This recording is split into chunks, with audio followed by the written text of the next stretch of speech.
Hi, I'm Akshat. I'm the founder and principal of Architecture Discipline. And I think it's fantastic that A+D has completed 40 years of publication. It's a tremendous achievement. It is a journal that's close to my heart because it was the journal that we would read as architecture students way back in architecture school.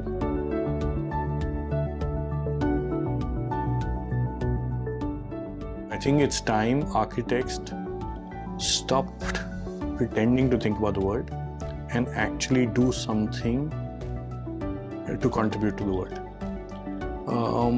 I think we've started working in shorter life cycles. We've shunned our responsibility to be technocrats. We've shunned our responsibility towards architecture as a contribution to the urban realm, and which is cities, and we're not doing. We're basically working in our own, isolated spaces. So in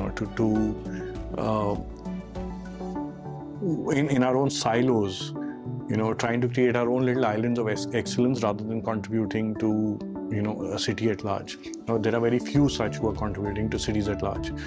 And we're sort of working in smaller and smaller modes. You don't work at a city scale any longer, neither do you work at the scale of a neighborhood, but you start working at the scale of a building, and then you start working at the scale of smaller interiors within the building itself.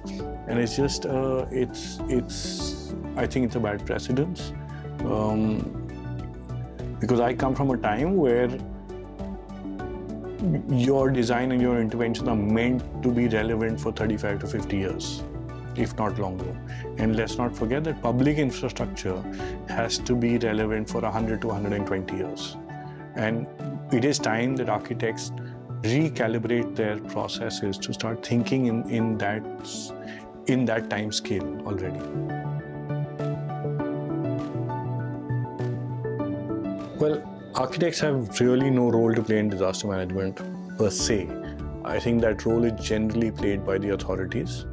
But if you have, sort of groomed and nurtured your skill set well enough, then there can be things that we can do to contribute to rapid response. More significantly, we can play a role by ensuring our buildings are, humane habitats and are spaces that, are generally future-proof. But should a disaster happen, and that's the very definition of a disaster, that things have happened that are beyond our control, that for most part they still remain habitable and healthy environments. Well, we've been sort of working on these ideas for a while, on how we need more efficient sort of autonomous mobility within cities, to eliminate the unpredictability of human navigation. We'd also been working with post-industrial waste to create, inexpensive built environments or inexpensive habitable built environments that can be quickly configured for various functions. And we've been doing this for many years. The slowdown of any development during the pandemic, when it first hit, just allowed us to present these in a more cohesive manner. And it started with, the idea of, detection, because you didn't know who was a carrier. And this was pre, the app that, the Arogya Setu app, we actually worked on a small sensor-based neckband so that you could identify people who were infected or who were unwell, or you could be alarmed before you walked into a space where there was potentially a health hazard. And it just so happened that when the pandemic hit, it allowed us a pause to sort of to present those ideas quickly and in a cohesive manner to a few people.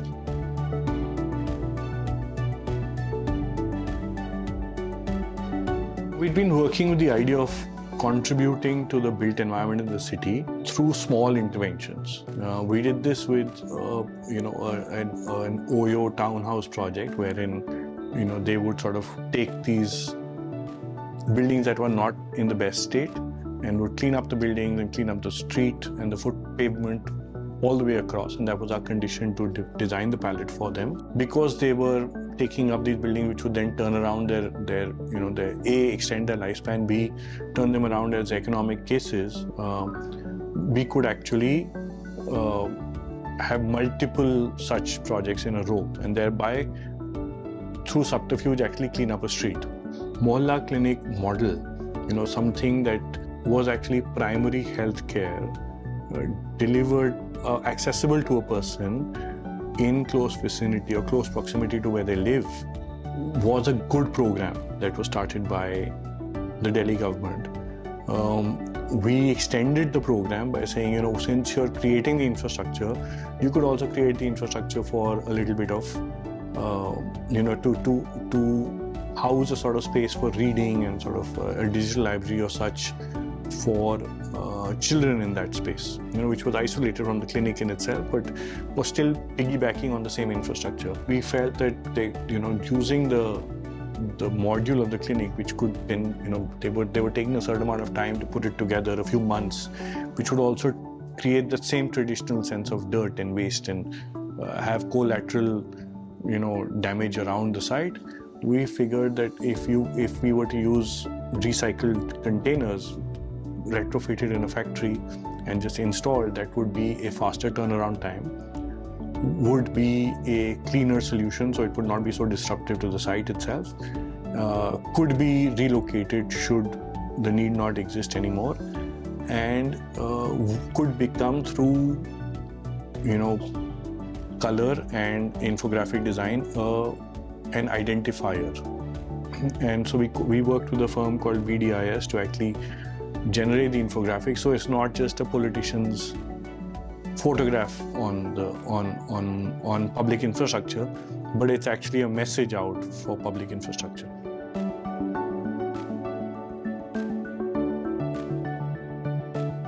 Well, we didn't want it to be expensive. We wanted it to be rapidly deployable and relatively inexpensive, but long-lasting. We decided to use pre-rejected containers because there is a very strong criteria for how they're used, but they could still be habitable, but land container, not sea containers, and zero VOC material such as birch ply, material that would help insulate it further through layering, and some materials that were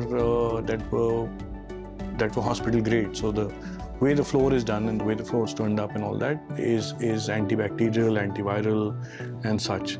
Eventually, these containers were meant to be lined with medical grade stainless steel.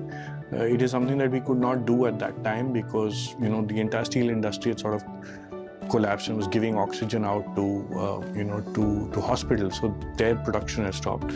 The only way to start deploying them was to deploy them with the base material, which was insulation and then birch ply and a vinyl that is sort of antibacterial as such.